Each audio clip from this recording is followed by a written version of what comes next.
Obviously, we couldn't do this without our sponsors, and in this, especially with these unusual times, we really appreciate our sponsors: Eastman Chemical, TNMP, Valero, HCA, Houston Healthcare Mainland, Marathon Petroleum, BP, and Amico Federal Credit Union. So thank you, and give me a round of applause for our sponsors, because there's no way we could do this without you, and thank you.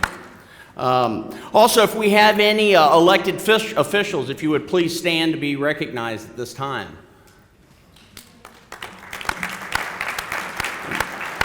And anybody who is currently running for office, if you would please stand as well.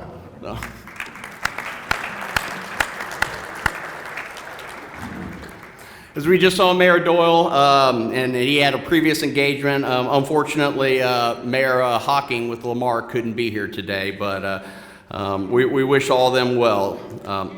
At this time, I'd like to go ahead and introduce our first speaker. For the last 65 years, our first speaker has made the Gulf Coast his home. In the better part of that 65 years, for 42 years, his wife Brenda and him have made the Gulf Coast their home. Initially serving and owning a small business, and ultimately found his true calling as a public servant. Sorry about that, grabbed the wrong page. His true calling as a public servant. Representing the 14th District of Texas, Congressman Weber holds a key leadership role in the House Committee on Science, Space, and Technology, and is also a serving ranking member of the Subcommittee of Energy. Congressman Weber is also a member of the Transportation and Infrastructure Committee, where he serves on 3 subcommittees within that committee: the Water Resources and Environment, the Coast Guard and Maritime Transportation, and Railroad and Pipelines and Hazardous Materials. Also, in his first 2 terms with Congress, Congressman Weber has served on the Foreign Affairs Committee. He currently has 3 children and 8 wonderful grandchildren. So please help me give a warm welcome to Congressman Weber, and thank you for coming down from D.C.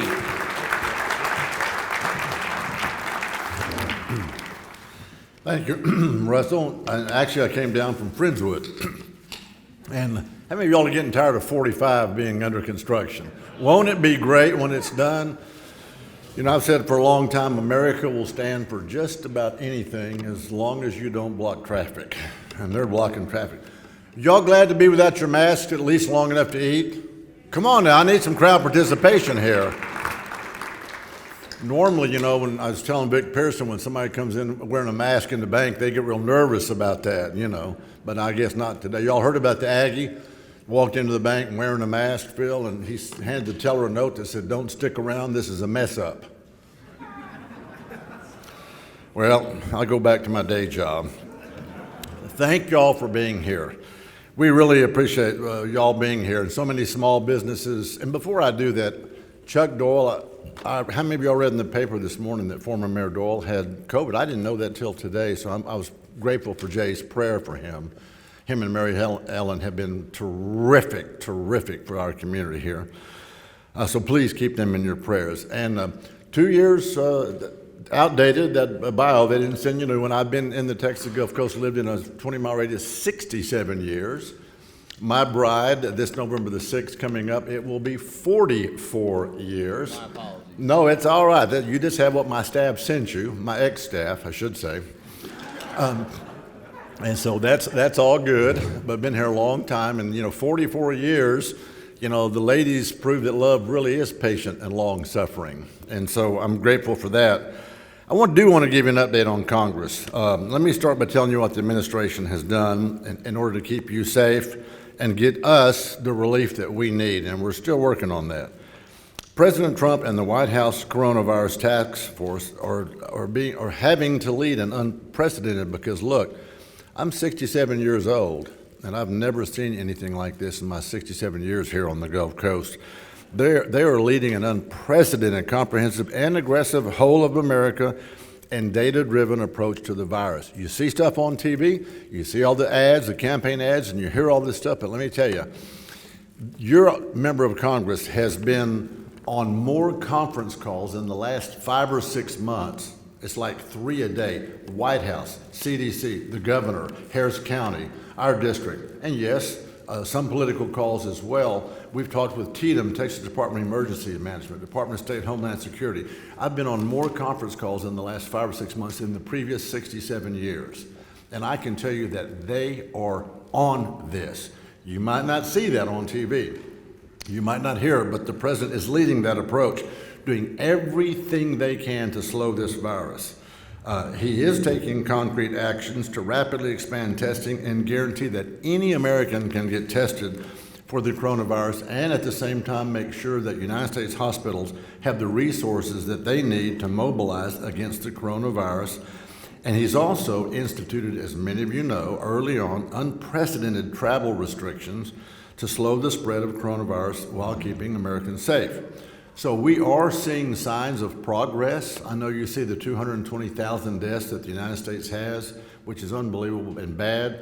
But when you compare us to other like nations, right, we are, in a percentage-wise, we are a little bit less than average. So we are not the highest percentage of deaths compared to population. A great American comeback is on the way. Now, I'm going to make a prediction. How many of y'all are old enough, Randy? I think probably me and you are just the only old enough to remember Yogi Berra. Remember him? He said the problem with predictions is you're dealing with the future. But I'm going to make a prediction.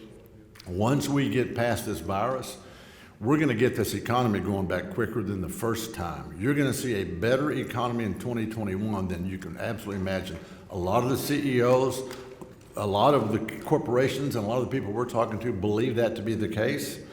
So if you watched in September, a strong 661,000 jobs were added back to the economy. 661,000 jobs. In the last 5 months, over 11.4 million jobs have been added back. We have averaged a monthly job gain, do this math, over the past 3 months of 1.3 million jobs added back to the economy each month. 52% of the jobs that were lost due to the virus have actually been recovered. Now, you don't always see that in the news. 52% of the jobs lost due to coronavirus have actually been recovered. Key sectors saw job gains in September. Example, 66,000 manufacturing jobs. 66,000 were added. A gain of 26,000 construction jobs. I think most of those are on I-45, just saying. A non-farm payroll for women increased by 266,000 in September alone. The unemployment rate dropped in September 7.9%. How many of y'all remember when the unemployment rate was down around 4%? It actually had to come down 7.9%. That's how bad it had gotten under the virus. Economists predicted we would not reach 7.9% unemployment by the end of the year. Before the end of the year, we have already reached it. We have already reached 7.9% unemployment. This year, the NASDAQ hit a record high, topping 10,000 for the first time ever. You think the corporations and the businesses are excited about the possibilities? In 2019, 2.1 million new jobs were created. In 2019. In 2019, 1.5 million jobs were added for women. That accounts for more than 50% of the total jobs for the first time ever in history. More women went into jobs, more so than men, for the first time ever in history. Originally, Congress passed the CARES Act. This legislation provided relief to assist families and bolster the economy. The bill offered direct assistance to families, small businesses, and workers through recovery checks. How many of y'all might have seen some of that? You've actually seen it. Additionally, this legislation included $350 billion in federally guaranteed loans through the Paycheck Protection Program for small businesses, which allowed 8 weeks of cash to flow through to those businesses to maintain their cash flow. It granted the Treasury Department and the Federal Reserve the flexibility to provide support to industries which were harmed by that same government mandate. Additionally, it rushed much-needed resources to our frontline hospitals, our tireless health professionals, our first responders, while also expanding the use of telehealth. Dr. Bonin and Larry will remember, I don't think you were there, Mason, the Texas legislature, when we dealt with telehealth issues just before you came in, Greg. So that means it's working. It is absolutely working. Texas was ahead of that curve a long time before this happened. Then Congress passed the Payroll Protection Program and Healthcare Enhancement Act, which was the second round, to add an additional $321 billion in funding to that PPP. This legislation also included $50 billion with the B dollars for the disaster loan program. Remember the hurricanes we've had, the flooding that we've had?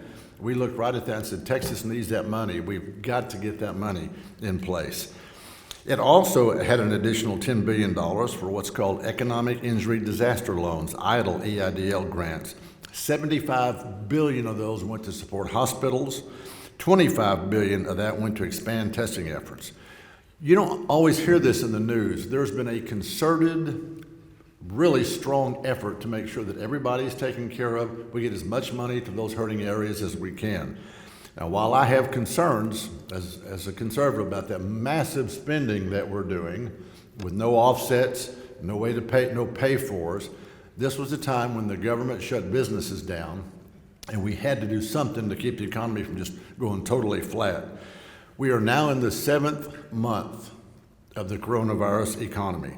On October the 1st, 2020, the Democrat majority in the House of Representatives pushed through H.R. 925, which was an updated version of what they call the HEROES Act, Health and Economic Recovery Omnibus Emergency Solutions. But they pushed it through by a narrow margin, 214 for the bill and 207 against. All Republicans present voted against that bill, your representative included. 188 of us, 18 Democrats voted against that bill because there was a lot of poison pills in it, stuff that we couldn't stomach, stuff that had nothing to do with coronavirus and helping American people, like changing election laws, making those kinds of changes to existing law that really weren't about a stimulus at all. But all Republicans that were there voted against it, and 8 Democrats and even 1 independent that voted against it. The earlier version of that HEROES Act passed the House on May 15th, 2020. It too was a close vote, 208 to 199. Out of 435 members, 208 to 199, with only 1 Republican, Peter King out of New York, voting for it. He's retiring. On the other hand, all Republicans, all 184 Republicans, and 14 Democrats, and one independent voted against that bill, save that 1 Republican. So you're seeing a lot of consternation on the floor of the House. And the president has issued veto threats. If the next round of money comes out is just unbelievably high and the Democrats want to use it to socially engineer what the states are doing with elections and other things, then the president's not going to allow that. He's going to veto it. We want to get a clean bill on the floor that says, look, we've got people that have been hurt by the coronavirus. We've got businesses in trouble. We've got hospitals in trouble. That's the funding. That's what we ought to be focused on, not piling up a wish list of you want to change this social program and you want to change this election process. That's what we ought to be voting on. Unfortunately, this bill has been so full of unrelated political ploys that threaten election laws, bail out mismanaged state pensions, and increase tax deductions for millionaires and billionaires that it's just full of poison pills. The legislation, as I said, contains provisions that would permanently change election laws, requiring that Texas and all the states have to allow same-day voter registration. Somebody drives up, they say, I'm here to register, I sign and I affirm that I'm an American citizen, and nobody would ever lie, right? And I know, it's laughable. And the other thing is, they mandate that states cannot require a photo ID to vote. And maybe y'all have ever gone somewhere, like into a bank or somewhere we had to show your photo ID. This is the kind of stuff, the only one in the back. This is the kind of stuff that they want to change with that bill. And we're saying, look, leave the states alone, leave Texas to manage its own elections, leave all of them, but specifically Texas, for us to do the things we want to do. Further, it sets no limits on the amount the federal government would spend on the bailout of multi-employer pension plans. Now, folks, You take a state like New York, Chicago, Illinois, choose any of them, California, and they've been spending recklessly. Thank God for Texas, we've got a balanced budget in our Constitution, and the legislature does a good job. You take some of these states that have been spending for 10, 15, 20 years, and they're upside down in the red big time, and our Texas taxpayers have to spend money to bail them out? I'm not thinking so. Let them get their own budget underhand. So, that's the reason I voted against the bill, some of the reasons, and I could give you more. I understand the importance of targeted and relevant support for hardworking Americans and small businesses during this pandemic.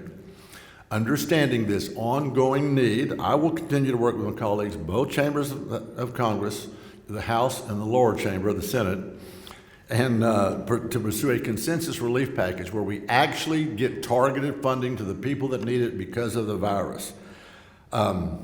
Keep in mind that burden will have to be borne by my 8 grandchildren and y'all's children and grandchildren too, the more spending that we do. What else can I tell you? Mark Meadows, who is the President's Chief of Staff, is a good friend of mine. We came into Congress together.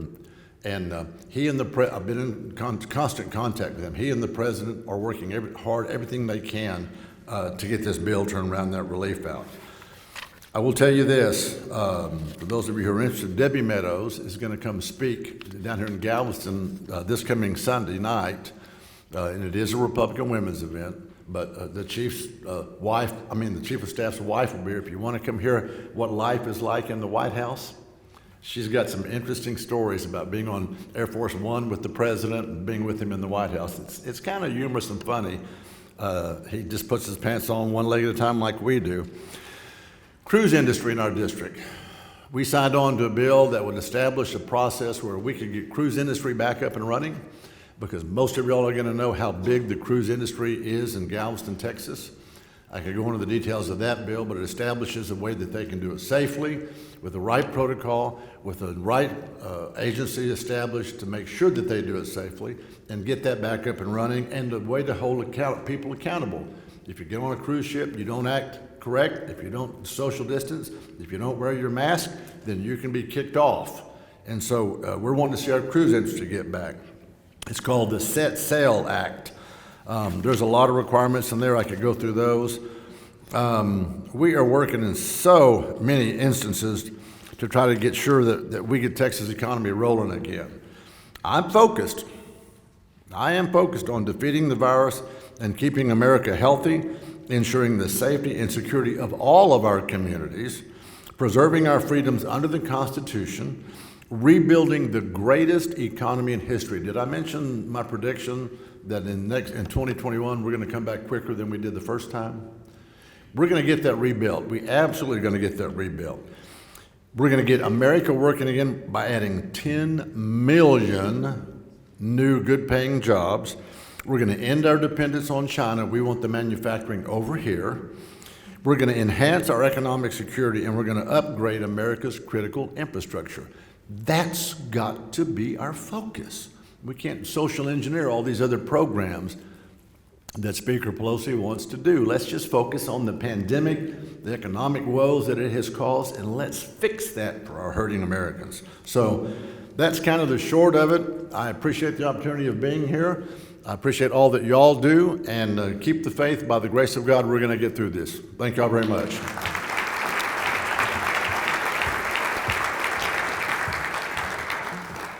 Congressman Weber, with all the issues facing our nation from top to bottom, it does mean a lot to have our congressman here to get his message and to speak to us. So thank you for taking the time from coming down from D.C.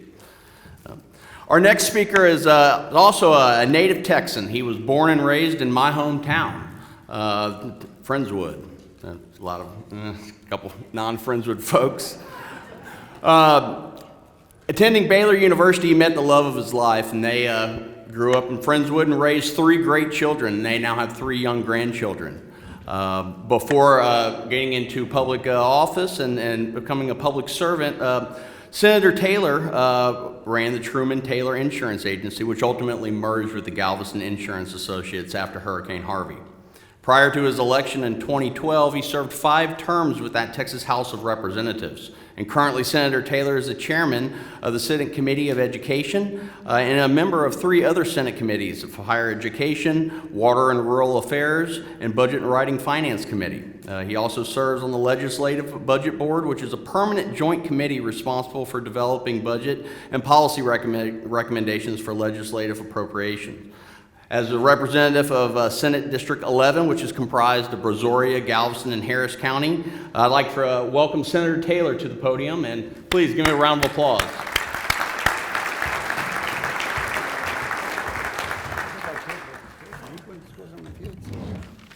Thank you. And Congressman, I'm sorry, I have one question. You said on those cruise ships, if you don't wear your mask, you get kicked off. That's pretty strong. It's not like getting kicked out of a restaurant. You're on a ship at sea and they're kicking you out. That's not good. Don't make waves. Don't make waves. Okay.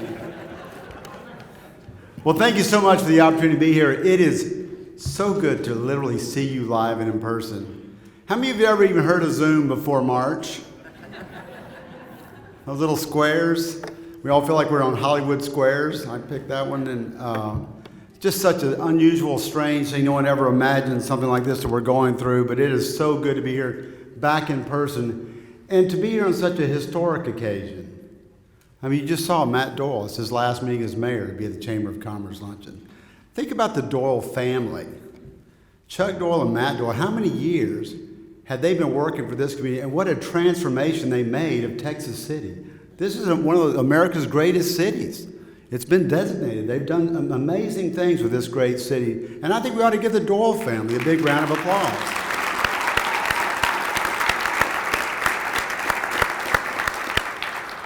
Oh my gosh, I'm supposed to start on my stopwatch. It's on some strange looking thing. Okay, there I am.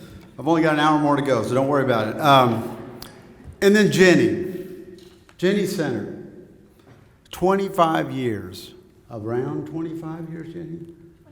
29 of serving in this Chamber of Commerce. When I think back to Jimmy Haley, Jenny Center, the team, and what a difference they've made for this Chamber of Commerce. And so this is her last meeting. So I mean, this is truly an historical event. And I'm so glad we got to have it in person, live, with people really here. It's just not the same on Zoom. And this is such an important part of our lives to get together as a community. So thank you that we're on the better side of COVID, that we're actually able to do this. And thank you for coming out to do this event today. So, COVID has truly been some strange times. I mean, there's things going on I've never imagined. And then we've had some other things going on. They're also very strange I didn't imagine.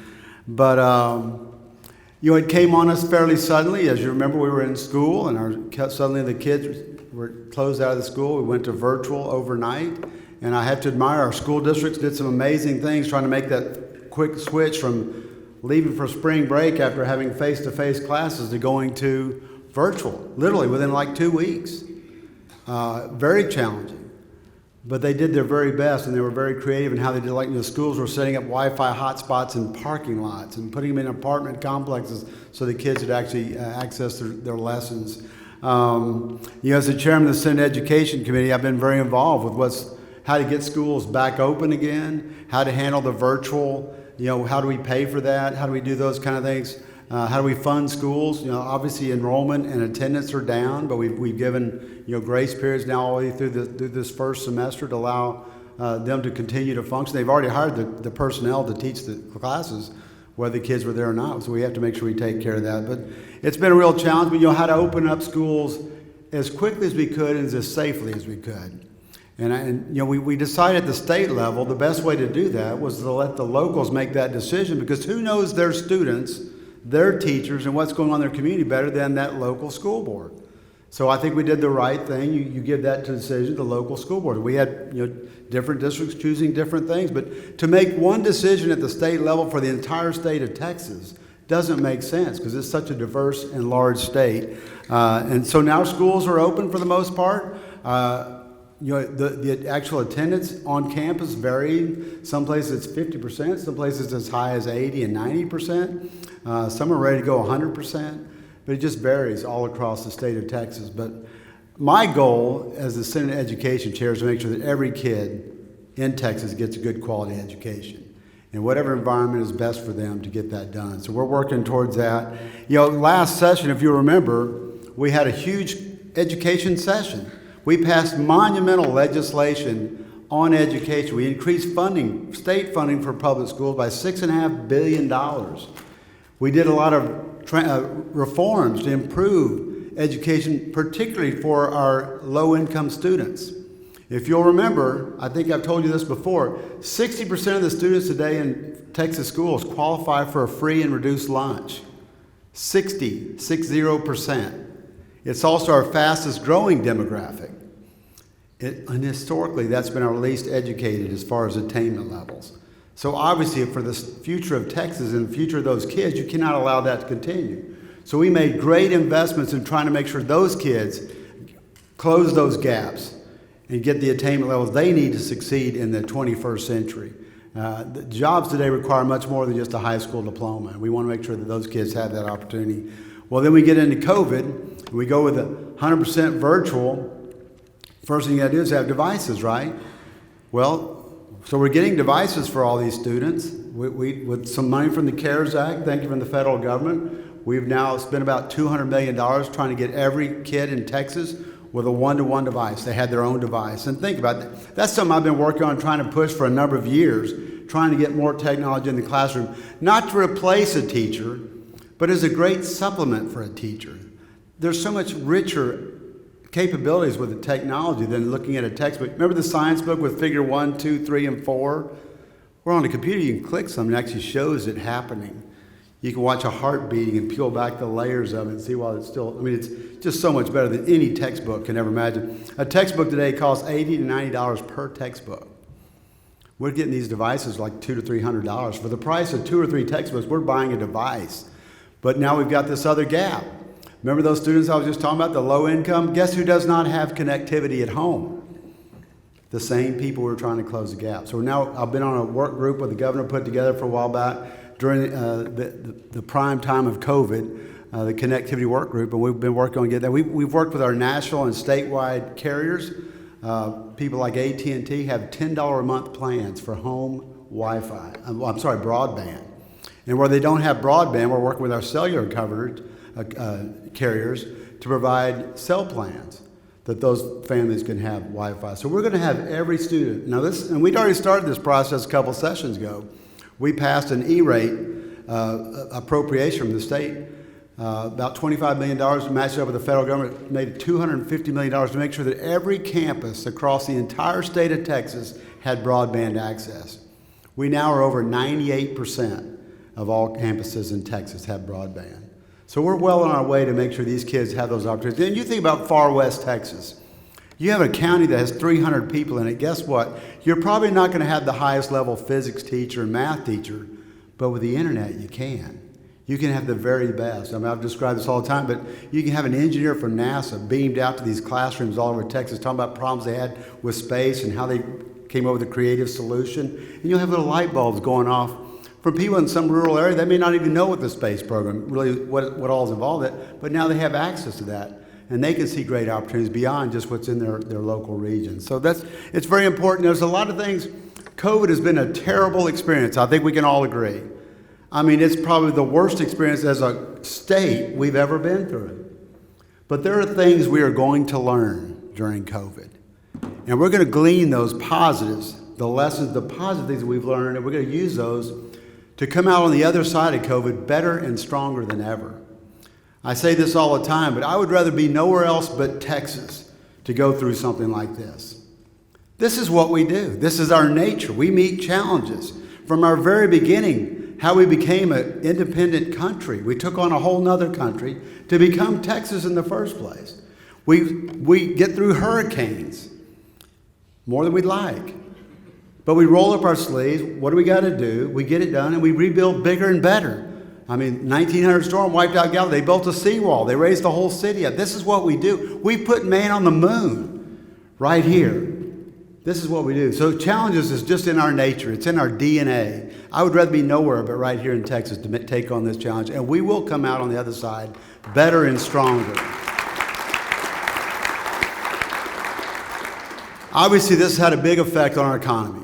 In Texas, like everywhere else, demand went down, people were staying home. But in Texas, we also had a double whammy because oil and gas, when the demand went down, oil and gas also went. So we're facing two financial difficulties at the same time. And it's going to affect our state budget, just like it's affecting your family budget and your businesses, and we understand that. We have got to get this economy going as quickly and safely as we can. It's very important. I hear people say, well, we got to stay shut down till. That is not an option. We cannot have our economy shut down for an extended period of time. It won't be there to come back.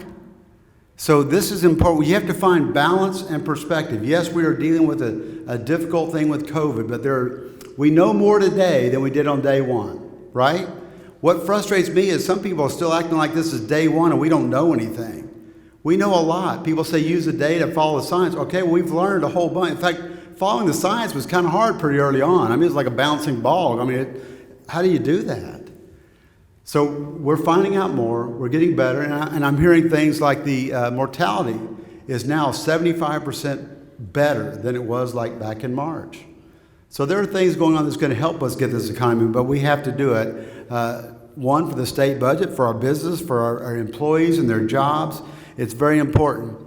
So this was supposed to be a redistricting session, right? At the end of the decade, we do redistricting, but now it's turned into a budget session because our budget is going to be hurting. The good news is I've been there through two of these before, and we have a formula in Texas on how to get through budget difficulties. My first session in 2003, we were facing a $10 billion budget shortfall.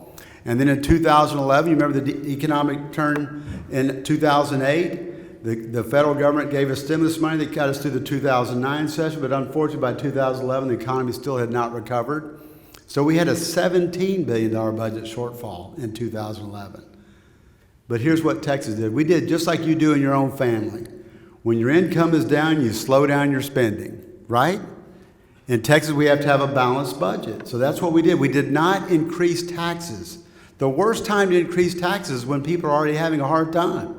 When businesses are already struggling to stay open, that's not the time to go out and ask for more money. We followed that formula, and by the next session, 2 times now, we've had a surplus the next session. Unfortunately, other states went the other route.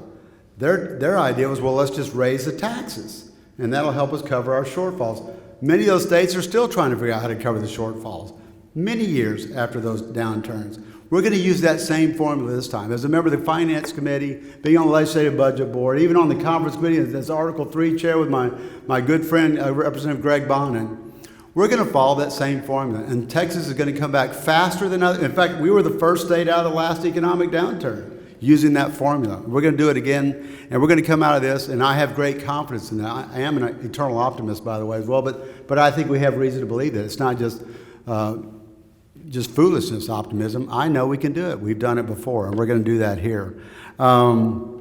Next session, we're still going to have to do redistricting. Obviously, COVID has slowed down the census.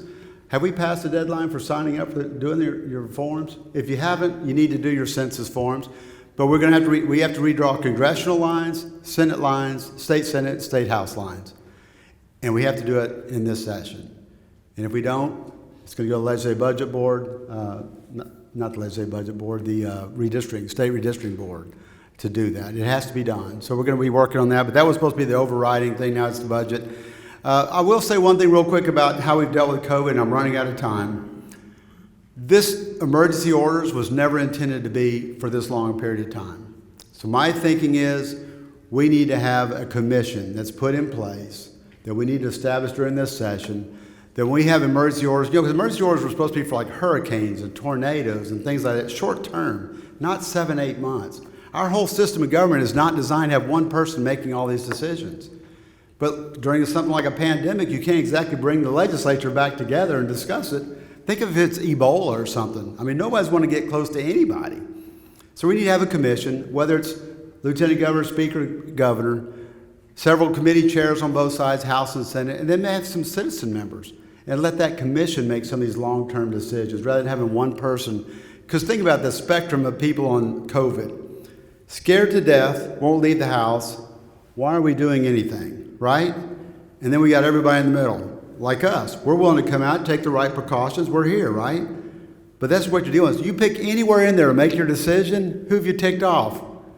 Everybody. So it's an untenable situation, unwinnable. But you need to have more people having input on that process. And I think the commission is something we'll work on during this coming session. I'm also working on the coastal barrier. We've made good progress on that. You know, we got $3 billion for the federal government to get the bookends of our coastal barrier we've been talking about. We're going to continue moving forward this session to get our local sponsors so we can have that done. And then we're going to go to the federal government and the Congress. We're going to sell this to the nation that we need this protection for our port region here. It's just so important, not just for our region, not just for our state, but for this country. It's national security is right here, and right now it's unprotected. I've gone on way long, not way long, 6 seconds so far, I'm closing. I just want to thank you. Thank you for being here today. Thank you for allowing us to come here and visit with you. And thank you from the bottom of my heart for giving me the opportunity to serve you, the citizens of Senate District 11, as your state senator. Thank you very much.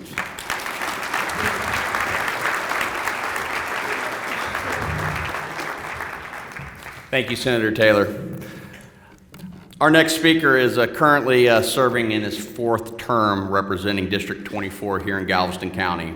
Practicing on his day job as a neurosurgeon. Dr. Greg Bonin was born and raised here on the Gulf Coast, graduated from Texas A&M University and later went to UTMB to obtain his medical degree. Ultimately, he went and did 6 years worth of residency down in Galveston in neurosurgery and became a full-time assistant professor until he left to start another venture at the Texas Brain and Spine Center. Dr. Bonin, when he's in Austin, currently serves on the Appropriations Committee, and he's the chair of the Appropriations Subcommittee on Higher and Public Education.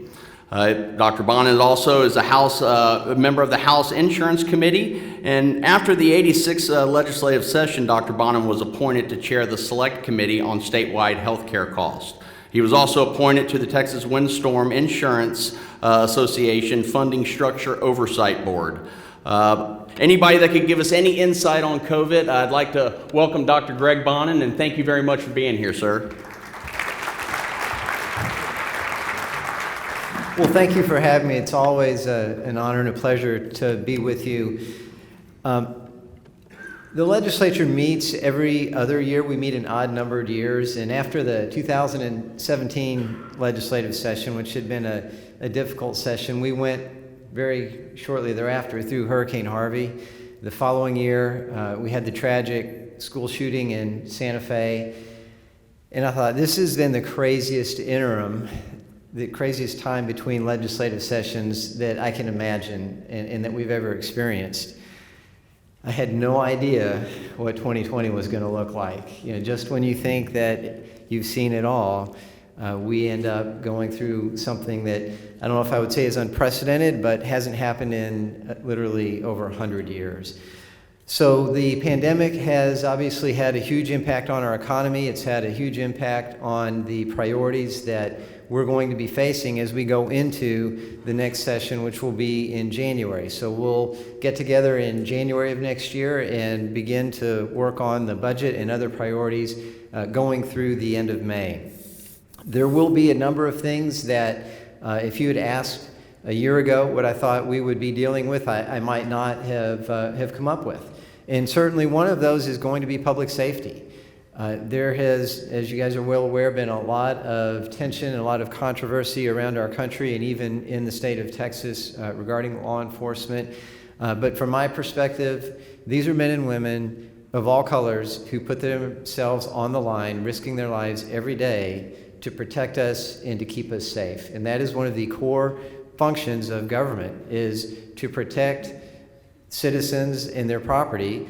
That is what makes us different, that we have freedom and liberty to pursue our dreams and to live to the best of our God-given abilities. And we need to support the men and the women who do that each and every day. So I want to thank, y'all can applaud. So I want to thank them for doing that, and you should know that that will be a top issue for us when we get into session, and there are things the legislature can do to ensure that at the county and at the city level, public safety is supported and maintained. We obviously will be looking at the budget As Senator Taylor has very eloquently explained to you, this will be a challenging session. And that's not what it looked like when we were thinking about session just 9 or 10 months ago. There is a fair comparison to what we've been through before. From my experience coming in, not during the Great Recession of 2008, 2009, but in the aftermath of that, if you will. And so while the pandemic is unusual, it's not unusual that we have economic cycles where we go through a season that the economy is booming and state revenues are quite robust, and then we'll go through a spell where things are slower and we have to, make ends meet. The good news is the people of the state of Texas had the wisdom to put into the state constitution that we will always balance our budget. We will never appropriate more money than we have coming in. And we will do that this spring, just like it has been done year in and year out before myself, Senator Taylor, and Mays Middleton got there. And Congressman Weber, you guys should know, he is what we call House trained. He started as a Texas House member, so he knows exactly what we're talking about. And it was done before we got there. It'll be done next session that way, and it'll be done in the future the same. We will not run in the red or operate at a deficit. There's still some variables, I would say, that are in play. Trying to forecast state revenues 2.5 to 3 years in advance is incredibly difficult. We have a great comptroller in Glenn Hagar, and he's doing a wonderful job.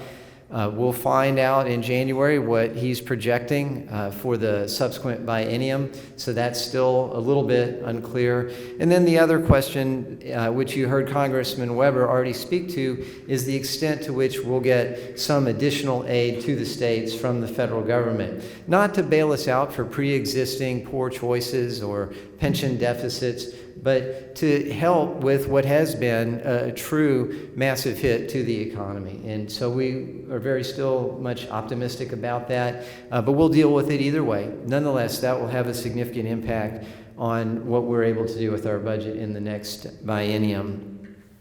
As Senator Taylor mentioned, and he's the chair of public education, which is a huge task and a big deal, we had once-in-a-generation legislation that he authored that really transformed our public education system last session.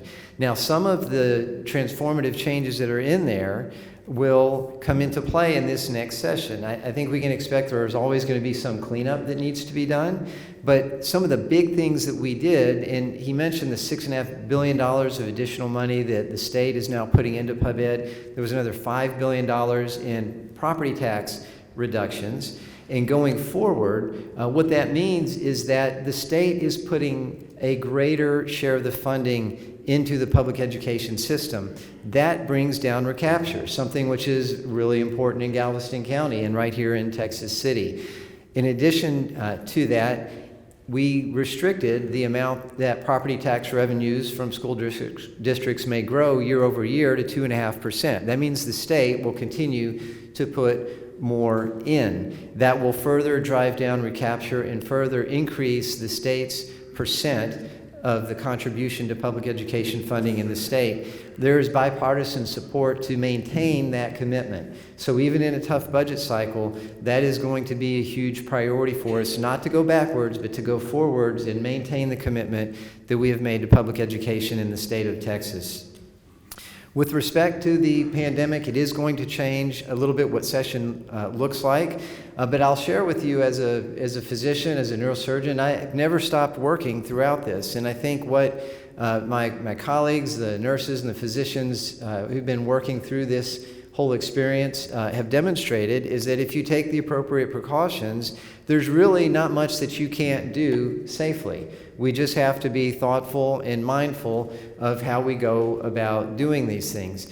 I really want to give a lot of credit to our public schools in Galveston County. I actually spent the morning yesterday in Friendswood visiting an elementary school, a middle school, and the junior high. They are now back at about 90% in person. The virtual education is much better today than what it was when this occurred in the spring, and just instantly they were forced in a matter of days to try to pivot and transition. However, it is still challenging. And if you ask our educators, they'll tell you that in-person is clearly the best for these kids. They get the best education, they get the socialization, they get all the other support that comes from a quality public education when they're there. The younger kids are doing a little bit better, the ones that are on virtual. It's really a challenge, especially for the teachers in high school, when you've got a group of kids in the classroom and then you've got a group of kids that are online and you're trying to balance those two. So there are some districts, not in Galveston County, but in the state, that have actually already gone completely to in-person because virtual just wasn't working out well for the needs of the kids in those particular communities. But I'm really proud of the job that all of our districts have done in Galveston County. I think they've really stepped up in what has been one of the most unpredictable, most challenging times. There's no manual or playbook for how to get kids back into the classroom during a pandemic. And they have been dedicated and passionate and have worked incredibly hard and have been flexible in meeting the needs of the parents and the students in our communities. So they really deserve a lot of credit and a lot of thanks for doing that. I do want to, let's applaud them. I do want to say something about the election in a nonpartisan manner because there's some changes. And this is a different time to vote than what we've experienced in the past. First, a lot of measures have been taken to see that it is safe to go and vote in person. You don't even have to touch the machine. They'll give you a little stylet that you can use, okay? An extra week, this is really important, an extra week of early voting has been added. So you guys may be accustomed to having 2 weeks of early voting. There are now 3 weeks of early voting. And then finally, another big change in Texas, which actually brings us in line with most of the rest of the country, is there's no longer single punch, straight ticket voting. So what that means is if you go in and you vote for whoever you want to vote for president, you vote in the presidential election, and you turn around and leave, you did not vote in any other elections. So that's really important. I'm not telling you who you have to vote for, but I'm telling you that you need to go all the way through the ballot and participate in each of those races. Additionally, because of the pandemic, there were some municipal elections, and we have some candidates here today. There are also some school board and bond elections that are taking place, and many of these would have already occurred earlier in the year, but they were delayed until November. So again, if you don't go all the way down the ballot, you won't vote in the local elections. You'll miss your Texas City, your Friendswood, your League City, your other municipal elections. So vote early, avoid the lines, be prepared to spend a little bit of time going all the way down through the ballot. The men and women of this country have fought and died for us to have the privilege to be able to do this.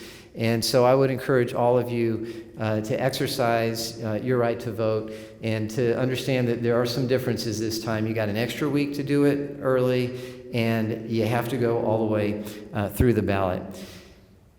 And with that, I do want to say it really is just an amazing experience and an honor to represent you in the Texas House of Representatives. It's challenging, and at times it's exhilarating. At times it can bring you to tears, especially when our community goes through such difficult times. And if you've ever been through something like a massive flood or a school shooting or now a pandemic, and you're personally interacting with the people who've seen their lives severely damaged or turned upside down, it really is heartbreaking. But we have always pulled together as a community. We have always, overcome those challenges, and I am so thankful to be a part of that and to be able to represent you in the House. We have an amazing team. I can't say enough about my colleagues, Congressman Weber, Senator Taylor, and Representative Middleton, the newest addition to the Galveston County team. And Senator Taylor and I, one last thing, we got to actually work out the education part of the budget. He represented the Senate on that. I represented the House. And it was just really a unique experience to have a friend and a true statesman who I could sit down and really know that he's honest, sincere, and has his constituents' best interest at heart. So thank you guys for being such great representatives of our community. God bless you, and we'll get through this together.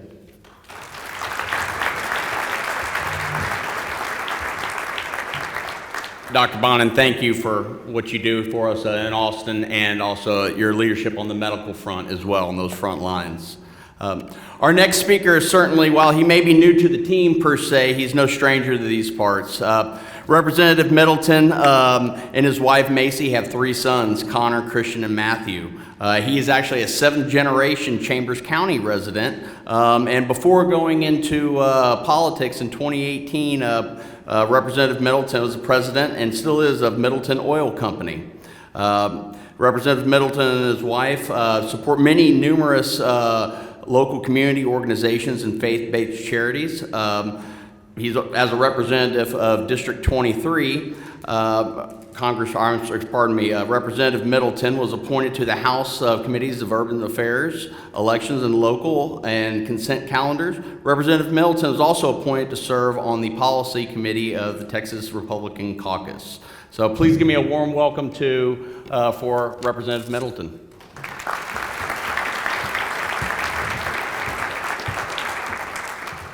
Well, thank you all for having me today. Just real briefly, I think we should send some prayers to Gary and Pam Scoggin. They lost their son this morning.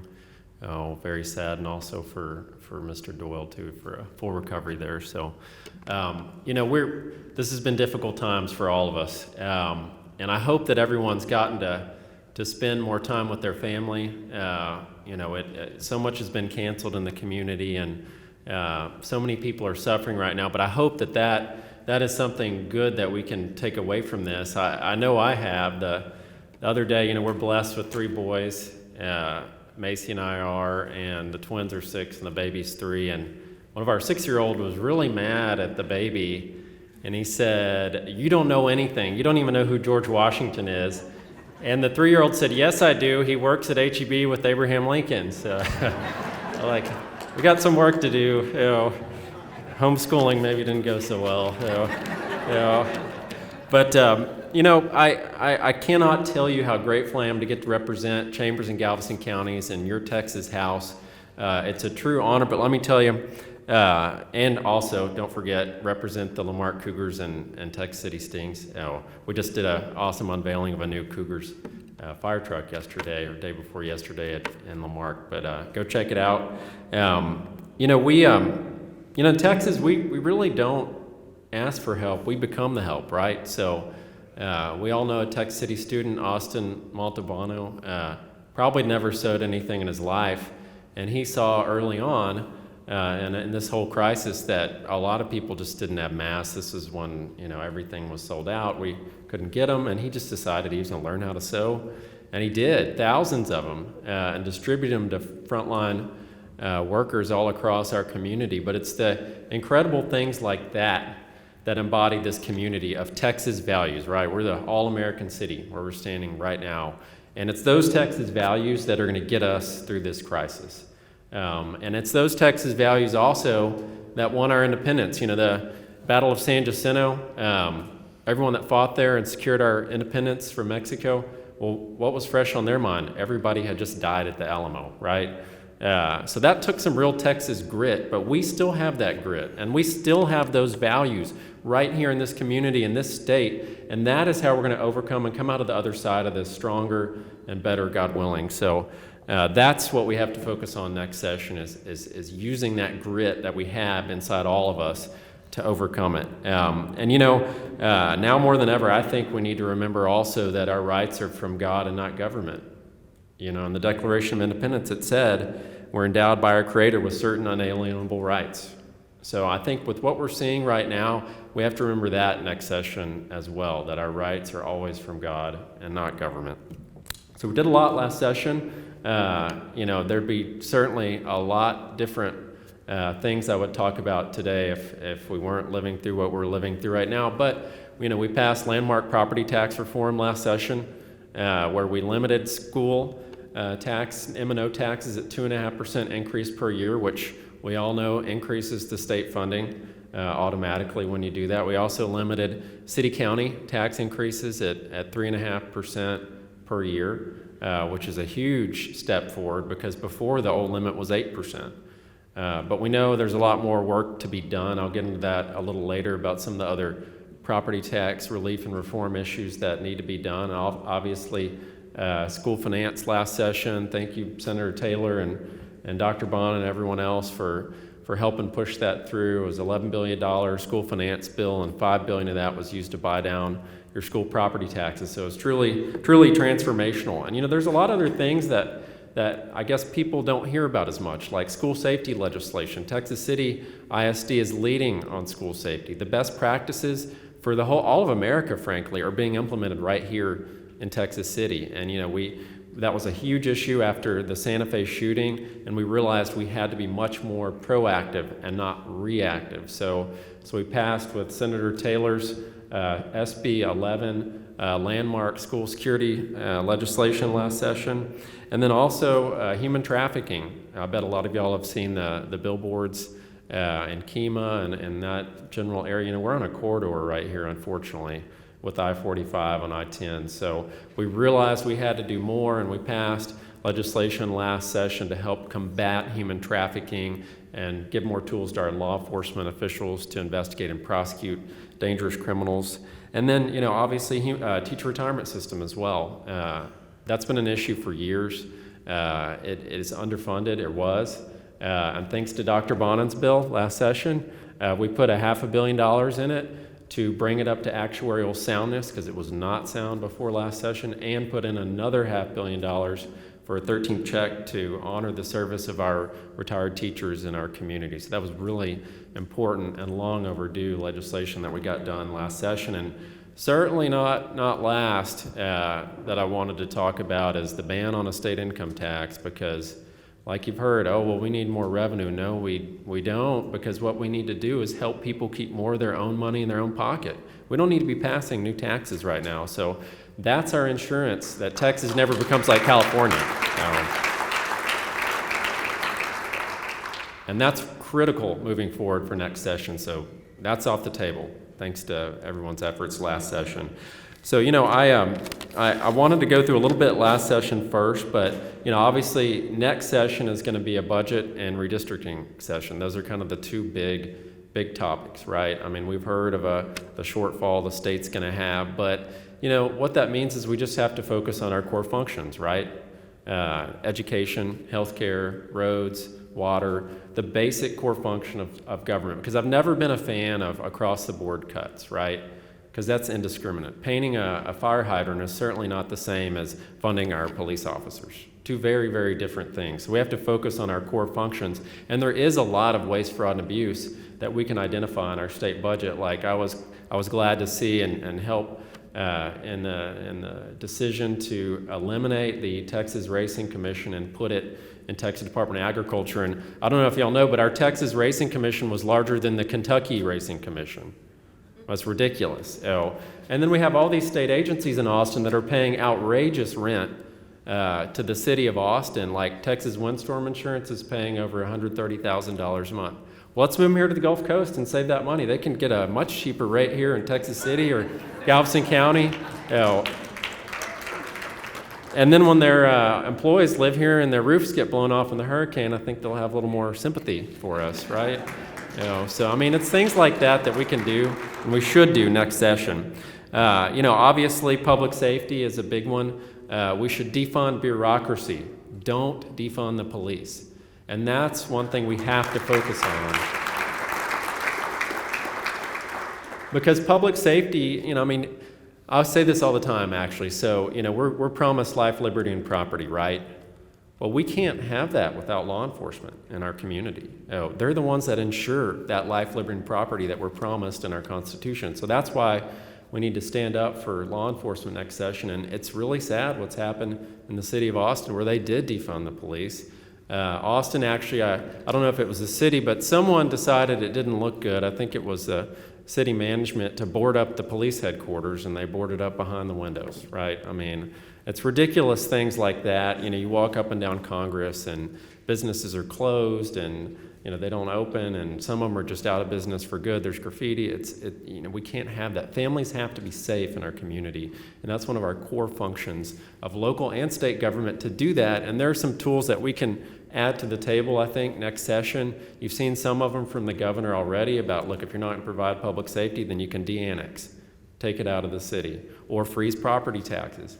Or another one that I kicked around is, look, if they're not going to provide public safety, then we can do it, but we'll escrow their 2% city sales tax. In other words, use DPS to help provide that law enforcement. But, we shouldn't have to subsidize that. They should, because they're collecting those property taxes. So that would be a way to do that. So we have to leave all tools on the table next session to make sure that we stand up for public safety in our community. So, also, this is an absolute must, a line in the sand for me. If teachers have to teach in person, then legislators have to legislate in person. So we need to open up the Capitol next session and make sure people's voices are heard.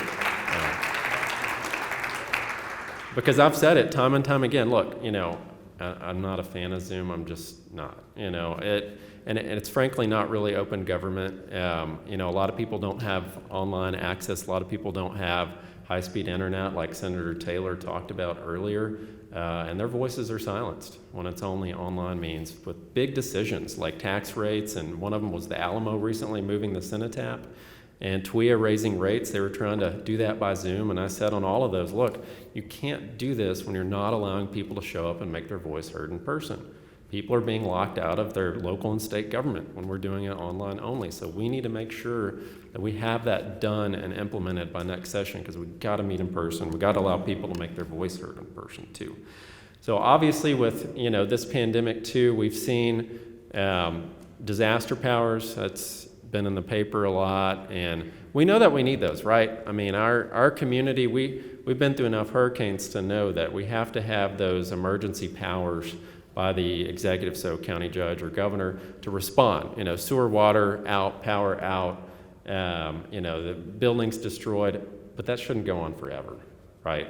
We need 181 members in the legislature to have input on what's happened in this pandemic, and we haven't gotten a vote on any of it.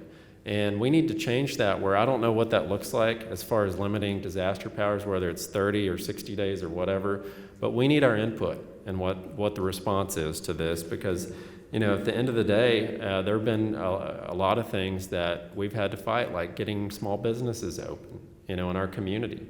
The newest one was bars. I'm glad they're open. I don't even drink, but I was fighting for bars to get open, because that's a small business like any other. I mean, people's life savings are tied up in that.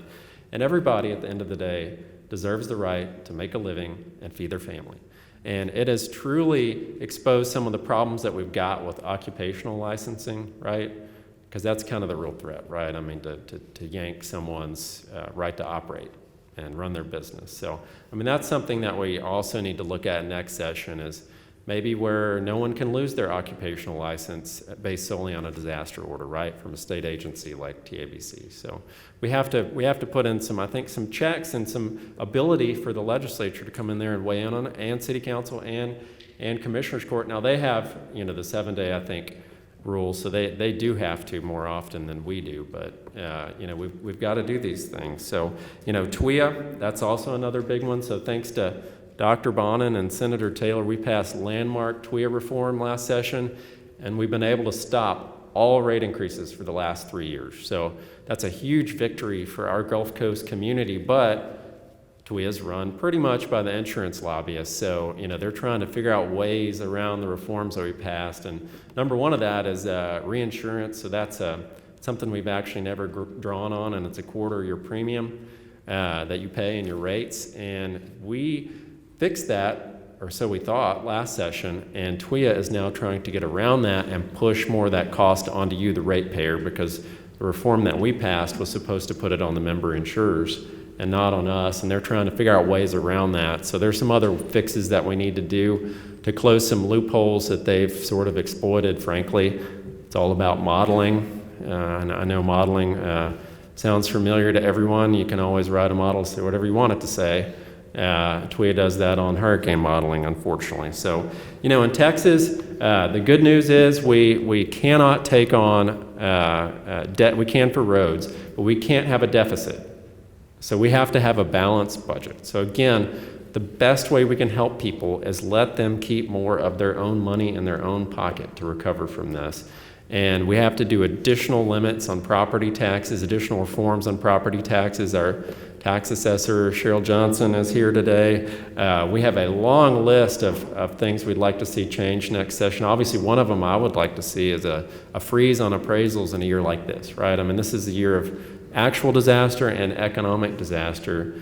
We shouldn't be going up on people's rates at all in a year like this. No one should pay a penny more in property taxes this year. So that's something we need to put in effect. Obviously we have to do reforms on the valuation process, like with the comptroller, where they can come in there and force valuation changes.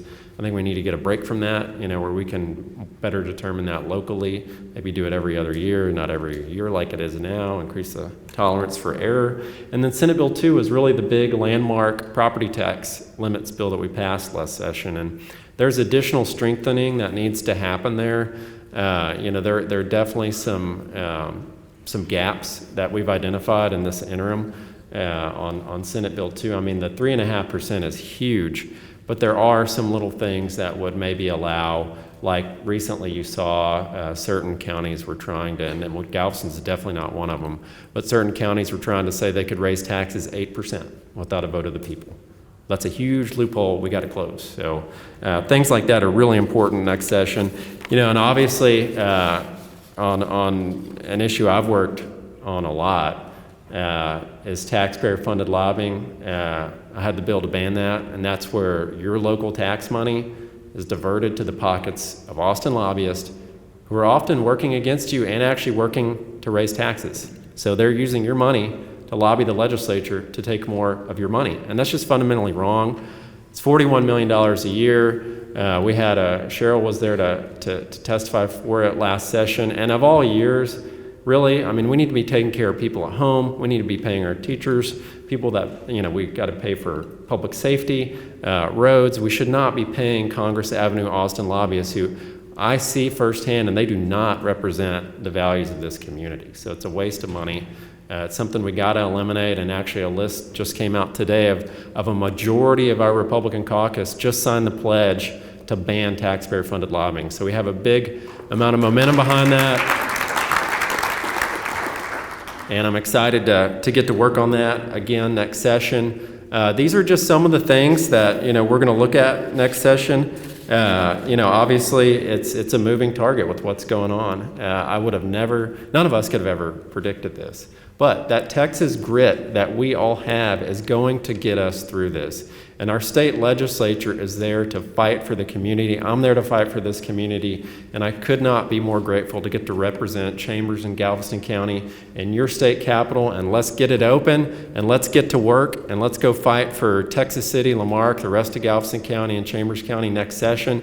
And I'm here to help you and do whatever I can to advocate for making our Texas values, putting our Texas values into action and keeping our community strong, and also making sure that our local economy stays strong as well, and our schools have what they need to have to keep our children well educated, because that's the next generation, and that's how we best provide opportunity is through education. So thank you for your time today, and I appreciate y'all having me. Thank you, Jenny, for 25 years of service, and it's amazing all you've done for Lamarck and Texas City. Yeah.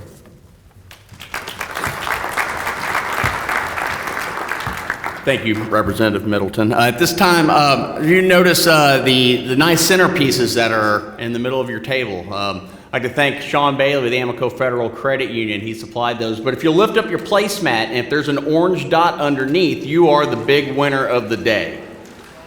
So if you have an orange one, it's yours. You might notice somebody different up here at the table. I can't hear you. Well, you'll notice we have someone different here at the front table, and that's Paige Michelle. Paige Michelle is our interim president that will be coming in after the first of the year. So please give her a big warm welcome. And next, for the last 29 years, the backbone of our chamber, she's leaving us. This is her last luncheon. She's been to every one of them. She's coordinated them. She's been there through thick and thin. She's here early in the morning. She's one of the last ones taking the rigged basket right there, Tom. She's putting it together. She has been every bit of this chamber as anybody could ever want and imagine.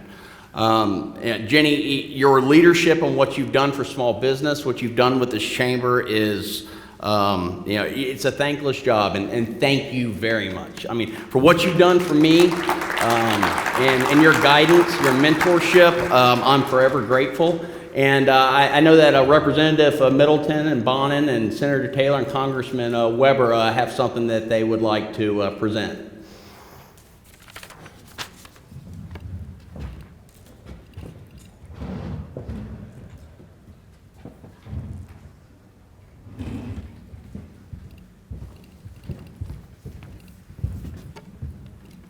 On behalf of a grateful state, we have a resolution signed by our senators and the two representatives here from the state to Jenny on behalf of our gracious thankfulness for her time spent serving her community in such a great way. Jenny, thank you very much.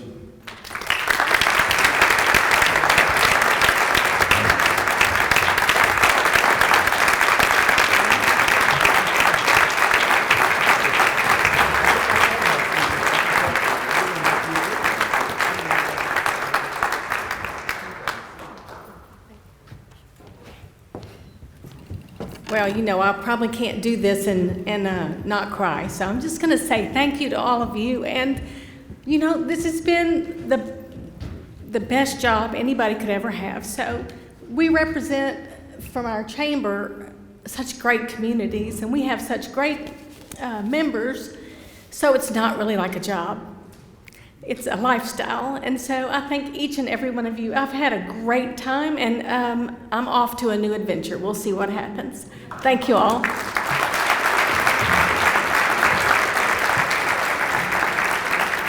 Well, that's all we have for today. Just a couple of announcements. Early voting starts soon. Please get out and vote. I'd like to thank all of our sponsors again. I'd like to thank all of you for taking the time out of your day to come join us, and along with Representative Middleton and Representative Bonin, Senator Taylor, and Congressman Weber. So thank you very much. We appreciate it, and I hope everybody has a great chamber day.